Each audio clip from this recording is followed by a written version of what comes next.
Welcome back sa Pangkabuhayan TV. In this video, pag-usapan natin ang tungkol po sa PesoNet.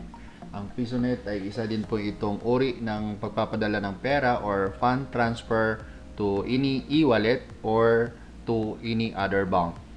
So marami pa po ang hindi alam kung ano ba ang ibig sabihin ng PesoNet.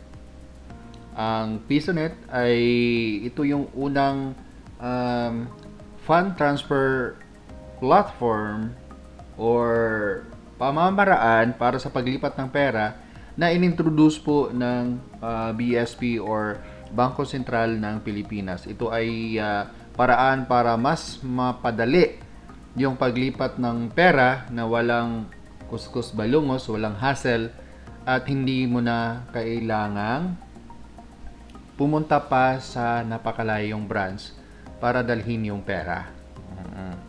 So, napabilis nito ang pag-transfer ng pera. Pero, mayroong mga taong hindi alam kung ano ba ang prosesong ito.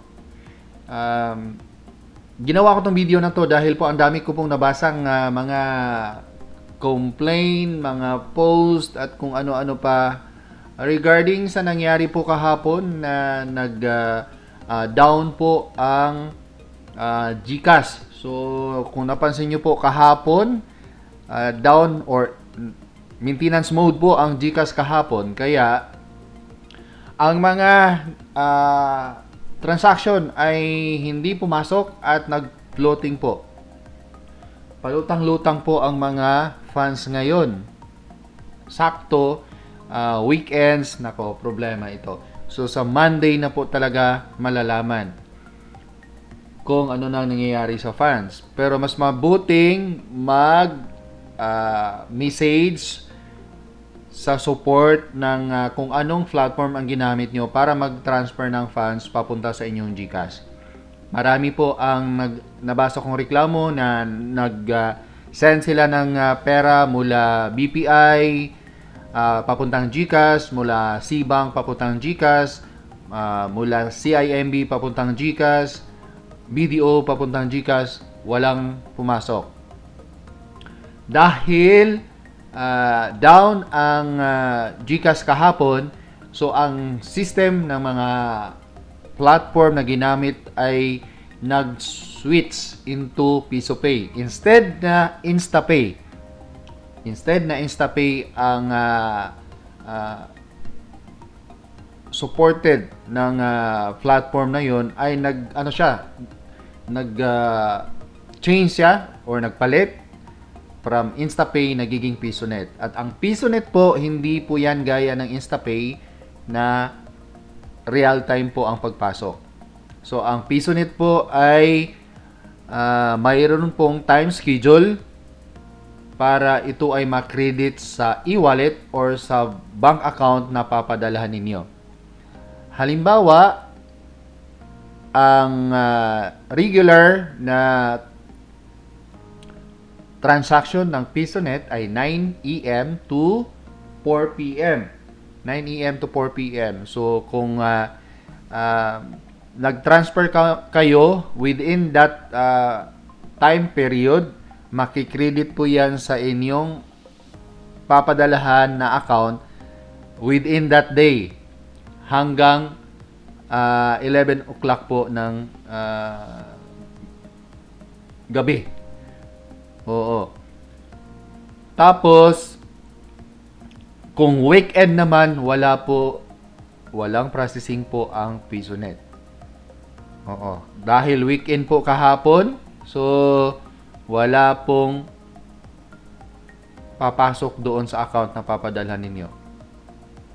Antayin nyo po mag-Monday. Sa Monday po, papasok po yan from morning to 11 o'clock in the evening. So, wag kayong ma-worry. Marami kasing nawo-worry, nawawala na yung pera nila.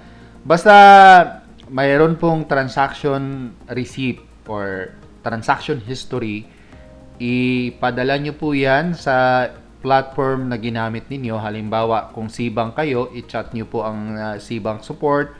Kung CIMB kayo, pwede kayong tumawag sa hotline or any bank or Pwede din galing sa Maya.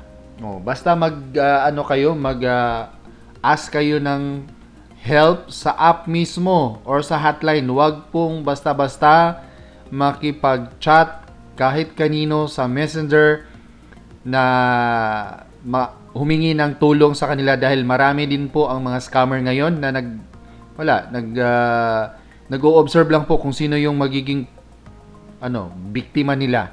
Huwag po kayong maging inosente masyado. Huwag po kayong inosente masyado na madali lang kayong lukuhin sa mga scammer. Kasi ang scammer, ang galing magsalita nila. Ang galing magsalita nila at mapapaniwala ka talaga nila dahil sa sobrang galing. Kasi pinag-aralan din nila yan. Kaya wag po basta-basta makipag-usap sa mga hindi kilala dyan sa Messenger or sa email man. So, kung kayo po ay apektado sa nangyari kahapon sa GCash, wag kayong mabahala dahil papasok din po yun. Nagkataon lang po na yung platform na ginamit ninyo ay nag-switch to PisoNet. Hindi po siya InstaPay. Lalo na sa Cbank, ang Cbank kasi pag may problema, si GCash, automatic po siya nag-PisoNet. So kung PisoNet, wala pong processing sa weekend, Sabado at saka Linggo, so sa Monday na po yan nila ma-process. Monday na po yan papasok. Oo. So, mayroon pong pag-asa na makuha nyo pa rin yung pera ninyo. Huwag po kayong maging parang mawala na ng pag-asa na nawala yung perang pinaghirapan. Yun yung advantage sa mga bagong teknolohiya ngayon. Mabilis nga ang pag-transfer ng pera. Pero kung sumablay naman doon, talagang napaka-hassle. Lalo na kung ang pera na ita-transfer nyo sana ay kailangan nyo po. Kailangan pambayad ng bills, pambili ng basic commodities, basic pangangailangan ninyo. Pero dahil nga hindi na natin hawak or walang 100% na perfectong system ngayon, so maaasahan talaga na mayroong mga instances na mangyayari ang ganon. So para po malalaman ninyo po ang InstaPay, kung ano ito, mayroon pong video ang Bangko Sentral ng Pilipinas sa kanilang YouTube account. Ito po yung laman. I-silent ko po ito para hindi tayo makopyright. Pero ilagay ko po ang buong link dyan sa description at panoorin nyo kung ano po ang sinasabi ng Bangko Sentral about dito sa kanilang PisoNet service na magpapadali ng paglipat ng pera. So yan, magandang balita mula po sa Bangko Sentral ng Pilipinas. Ito ay bagong sistema sa online fund transfer. Mas mabilis daw, mas mura at walang hassle pagpadala ng pera sa ibang e-wallet or bank account. So yun nga, pero ang problema pag